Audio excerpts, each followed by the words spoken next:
Now, since as far as I can remember, Rio, when you first started working for us, you were telling us, keep your eye on Jesse Lingard because he could be top.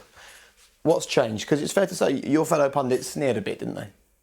Yeah, I mean, and I said he'd always get you between 10 and 15 goals a season. This season he's got 13 goals already and still got 8 or 9 games to play. But Dele Alli's got 10, and we're talking about him or Dele Alli. I think Dele Alli plays a bit more advanced than him. I just think they could play together quite easily. I think Jesse Lingard, what sets him apart from all the other England players at the moment is that he can play one touch on the move. And I think for an opposing midfielder, that's a nightmare. Someone who the ball can come in and he's already got a picture in front of him of where his players are, where the opposing players are, and how he can affect the game. Playing quick 1 and 2 touch football on the move and then running without the ball, I think is something that has really gone out of the game from midfielders' point of view. All the midfielders nowadays want to get hold of the ball, take touches, run with it maybe, and then commit play that way. But the other side, the simplicity in his game can kill opponents because he's so quick in his head and then he's sharp off his feet as well. I think it's an interesting debate, you know, if we're looking at him from an England team, because I think the current system that England are playing with 3 at the back, I think he slots into that role better.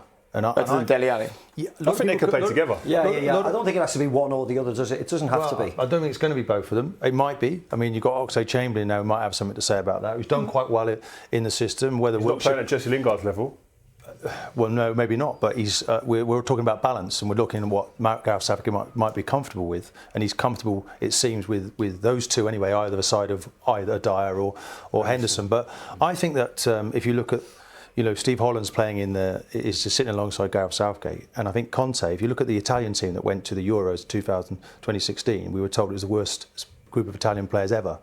But they had a fantastic system, and I think that's what England are copying now, with 3 at the back. And if they had someone called Giaccherini in that midfield that was running like Lingard, covering an incredible amount of distance, and it's really necessary. So that system, Lingard perhaps should play in there. Maybe Ali plays as well, but it's a good problem for Gareth Southgate to have because Lingard's coming into some real form. That goal the other day, Dele Alli didn't play in those 2 games. That'd be a slap in the face for him. He's going to have to react. He's got a big game this weekend against Chelsea. Let's see what he's made of. I still feel he's going to have a lot to offer now. I still think there's so much more for Jesse to offer. Yeah. I've seen him from a kid. He always scored goals. If he played on the left side, right side, through the middle, he always scores goals. He always gets opportunities. And when he gets in there, he's very cold. He's very, very clinical. I think as well in the Manchester United team, he's still in a phase of almost earning the respect of some of the other players to give him the ball when he's in good positions. I watch him so many times in the last couple of years. He gets in great positions in between the lines and he doesn't get the ball. Because they're going to play it to a Pogba first, or they're going to play it to a Martial before him, or Lukaku. I think now you're starting to see that he's becoming that go-to guy. He's a really important player in the team. He gives you a product. He had an assist today, didn't he, with the Manchester United goals, even though he never got on the score sheet. He was excellent today, the Alexis Sanchez's second goal. And I think sometimes it gets lost, the fact that he's come through the ranks and he's been there a long time. We talk about, the new sign of Matic. Taking for granted a bit more, you think? Or Pogba, yeah. But I think, that Manchester United fan knows more than me, and Rio certainly does. But the likes of Ashley Young and Valencia, of course, the goalkeeper, and Jesse Lingard, when I've seen them, they've been the most consistent players that they have had, and they're the ones who've been there the longest and know the ethos of Manchester United all the way through. And I don't think that's no fluke.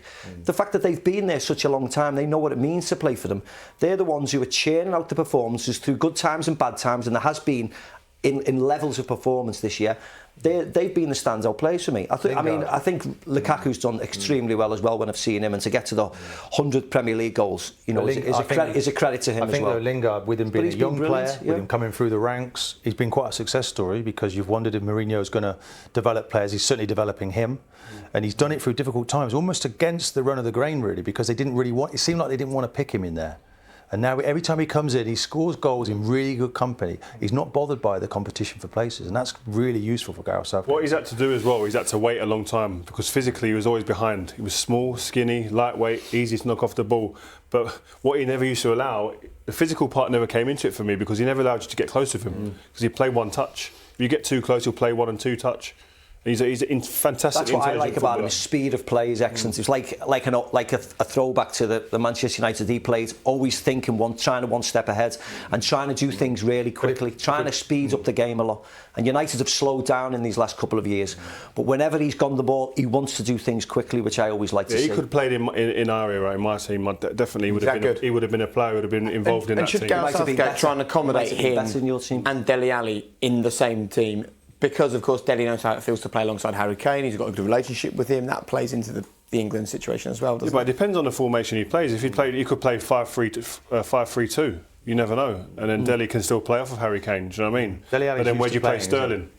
Do you know what I mean? And this is the great problems, like Martin said. He's got great problems because he's got very good personnel to choose from. It's just how you get them in the team. If he plays like Italy do, and that's why I keep going back to Italy. They played with two strikers in the last Euros, and he can do that. So Sterling can be one of those players, and he can come deep to receive things, and then we can accommodate those players in the same team. I think it's quite a challenge for Dele Alli now. We were having a debate earlier about perhaps the one thing missing for England is a deep lying midfielder who can spray the balls around and Carrick still hasn't retired. Michael Carrick hasn't retired yet. Who was on the bench today as a coach for Manchester United. You actually said Adam Lallana could play in that position. Because he's got disgruntled with the English manager that showed him no respect over the years. Is that what you think it is? Yeah, he was.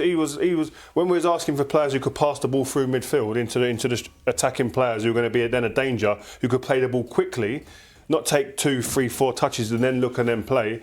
He'd do it in 1 touch, 2 touches. Did he feel undervalued by England, do you think? He was undervalued. He was undervalued, yeah. 100%. He should have had so many more caps because he would have added balance to the England midfield. He'd be the perfect answer now, wouldn't he? He'd be the first one you put on the team to play now. And what would his answer be if Gareth picked up the phone? If he was Italian, right, he'd be playing now for Italy. He'd still be going, you know what, he's one of our players who's a leader, he's experienced, he can play the ball in the right way, he can do the fundamentals that I want in my team. Gareth Southgate now, obviously he's not playing at Man United, but Gareth Southgate now would cry out for a player like I think we want players who do things quick. We're talking about Dele Alli, Lingard, Oxlade-Chamberlain, Sterling, whoever the names may be, but these are all very creative, quick players. So if you've got someone who will give them the ball quick enough, i.e. Michael Carrick, it will improve us as a side. When we get slow and get a little bit laboured at the back and go sideways, that's when we're at our worst. We need to do things quickly. If you think of the England team that's took to the pitch in those last 2 games, some of the quickest players we've ever seen. Yeah. That's really exciting. You need someone to unlock it and exploit them. We need a quarterback. We need someone who can find them. Right, Gareth, pick up the phone, right? Michael will answer. And the answer will be in the affirmative, you think.